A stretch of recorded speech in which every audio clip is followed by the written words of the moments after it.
Good morning, good afternoon, good evening, folks. Michael Zuber, one rental at a time. And as promised in the daily financial news, we had a superstar, rock star, returning guest to the channel and someone you see all over social media, Mr. Ryan Pineda. How you doing, sir? What's up, man? Good to see you again. It's been a while. Yeah, I think it might have been 2 years, maybe 2.5. I think our episode was called Couch Flipping or something of that nature. Yeah.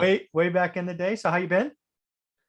Good. You know, what's crazy about that is I've told that story, a long time. And now it's like this big phenomenon. And I'm like, dude, this is crazy. Everybody's a couch flipper now. That is amazing. Well, we're going to hit 3 topics today. And the first one I want to hit is I want to remind folks you were an athlete, right? That was going to be your thing, right? You were a baseball player. You were coming up through with dreams to getting to the show that didn't work out. And, since that choice, you've now morphed into what I'll call a 10 or an eight figure, not 7, 8-figure entrepreneur. So I'd love to talk about that because that is not easy to do. So let's talk about this. Remind people about your baseball dreams and aspirations. Yeah, I started out as a athlete growing up, played baseball, was really good as a youngster, got to play varsity when I was a freshman, got a Division I scholarship, got to be an All-American, then drafted by the Oakland A's. And I didn't have any plans outside of baseball. I'm like, dude, right. and this has kind of been my theme in my whole career of business and everything else is like, when I'm all in, I'm all in. Right. And so I didn't have a backup plan. It was going to work. And I was fully confident. And it did work for a little bit. I get drafted, I'm moving up a little bit. And then the A's released me in 2012, I think, or 2013, they released me. And I remember sitting there for the first time in my life at 24 years old, like, what am I supposed to do with my life?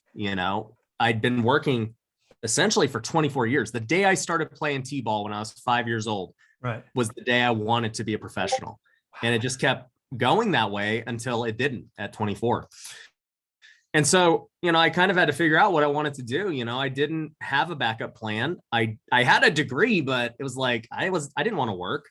And that led me to actually my first entrepreneurial journey of flipping couches. Right. Because I just had to provide. I had just gotten married to my wife in 2013. And, we moved into an apartment and, I'm like, what are we going to do? Like, she's in school. Mm-hmm. I don't have a career. And even when I was playing baseball, I wasn't making money. I was making $1,200 a month. And so, yeah, man, it was a tough time, but I'm grateful for everything that I went through during those times of baseball. Because it taught me so many of the principles that I apply today in everything that I do, Right. Discipline, consistency, hard work, taking care of yourself, and dealing with failure, because baseball is such a game of failure that people don't realize. Like, I literally failed so much, and like my mind has been through so much psychologically dealing with it. That now when I go into business and other things, I'm like, dude, this is a freaking cakewalk. Yeah, you've got a callus almost. Because again, right, in baseball, I don't know if it's true, but they often say if you hit 300, which is failing 7 out of 10 times, you're in the Hall of Fame, right? Or something like you're that. Stud. You're stud. Getting paid. Yeah. I fail 7 out of 10 times and I'm getting paid. I'm carrying the bag. Yeah. That is kind of funny. So what I wanted to talk about here for folks is a lot of people are in similar situations. Maybe baseball wasn't their thing. Maybe they got out of college, whatever it is, right? They're at that event where plan A didn't work.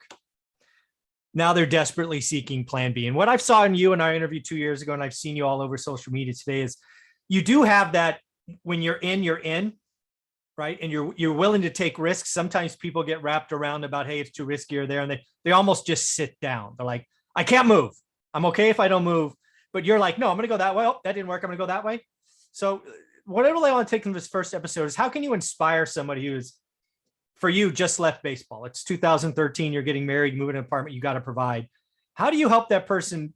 How do you motivate them? How do you tell them it's going to be okay? Because again, 8 years later, you're a 10-figure or 8-figure entrepreneur, which is that's like rocket fuel. That's crazy. Yeah. I would say the number one thing that I've always had along the way that always got me through it was faith, and people who follow me know I'm Christian and, I've got faith and it's all part of my story. But even beyond religious faith.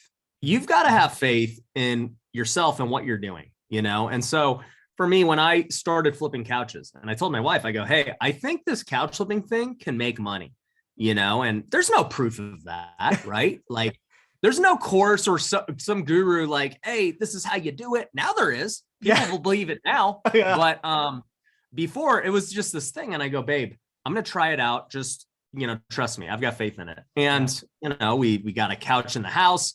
It worked. Then I sold our cars and bought a used car. Like I did a lot to go all into this, right? And it worked out. And that first step of faith led me to each subsequent step in my entrepreneurial journey, and it kept being bigger steps of faith, So I go into flipping houses and I still don't have money. I'm like, how am I going to get the money to do this? And so I max out all my credit cards. And not only did I max out my credit cards, I maxed out her credit cards too. And so it was both of us all into this together. Yeah. And it was faith, right? It's not like I'd ever done it before. What year was this? Sorry. 2015 was the first flip I ever did.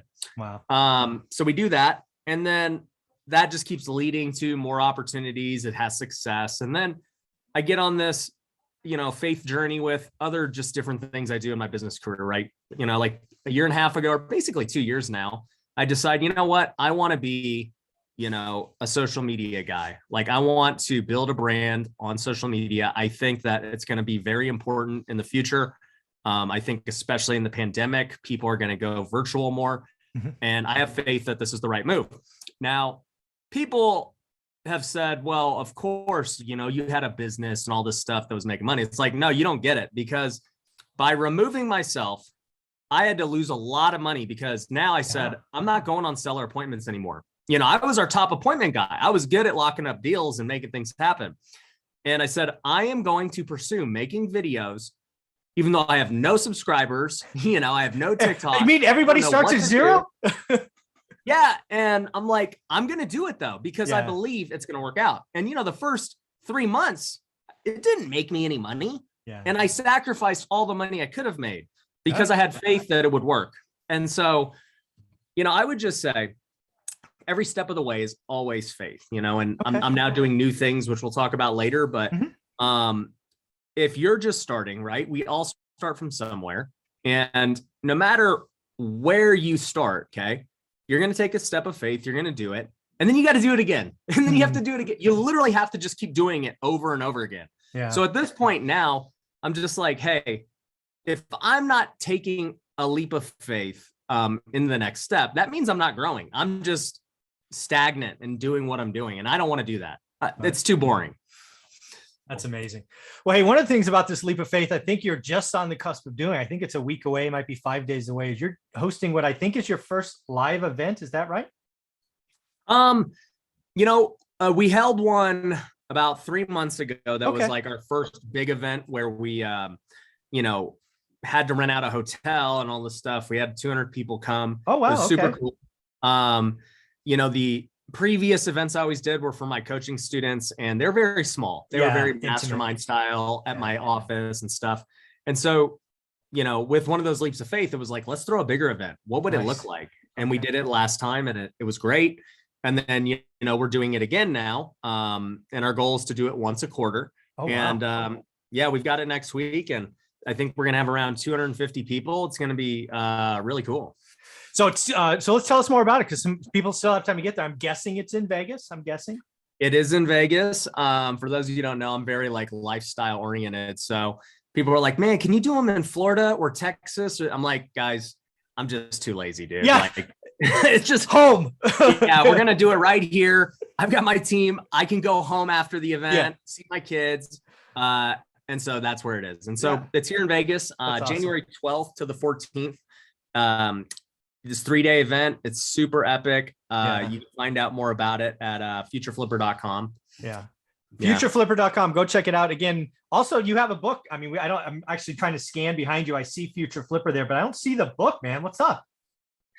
Dude, what's funny is, like you, I wrote a book. I think we kind of wrote ours around the same time. Mm-hmm. And, I was really proud of it. I literally just made it on a leap of faith. Because once again, this was another leap where it was like, you know what? People are asking me how to flip houses. I'm going to Yeah. write a book. And Yeah. so I write a book and I'm like, I don't know how to write a book. I'm not an Yeah. author. Oh, yeah. And I'm like, I don't know if people will buy it. I don't know what's going to happen, but it's been successful. It's Yeah. sold thousands of copies. And I rarely even talk about it now because I just have so many things going on that are like way more priority than the book. Yeah. But yeah, it's called Flip Your Future. And actually too, I just give it away for free now. Yeah. Actually, now I do see it. It's over your right shoulder at the top of the shelf. I see it now. There it is. Yeah. I missed it. I was like, where is it? That's very cool. And that's just a picture of it. Yeah. Yeah. So as we wrap up episode 1, Ryan, where do you want to send people? Where do you want to send people? A lot of people will watch this and they want to know more about you. You're all over, but where do you want to go first? Is it ryanpineda.com or what's up?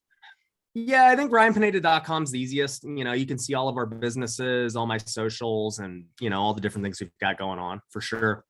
Very cool. And then again, one more time, you now are, at least based on, I think it was a YouTube video I watched the other day as I got prepped for this, an 8-figure entrepreneur, right? When you add it all together, top line revenue, which is amazing. From a guy who didn't make it to the show, right? To an 8-figure business. What, 8 years later? That's pretty impressive. Leap of faith. Leap of faith, man. Always taking new leaps. Very cool, man. Well, I appreciate your time. Again, go to ryanpineda.com. And if you're in Vegas next week, you know where you should be. Thanks, buddy. Yeah. Thanks. Mm-hmm.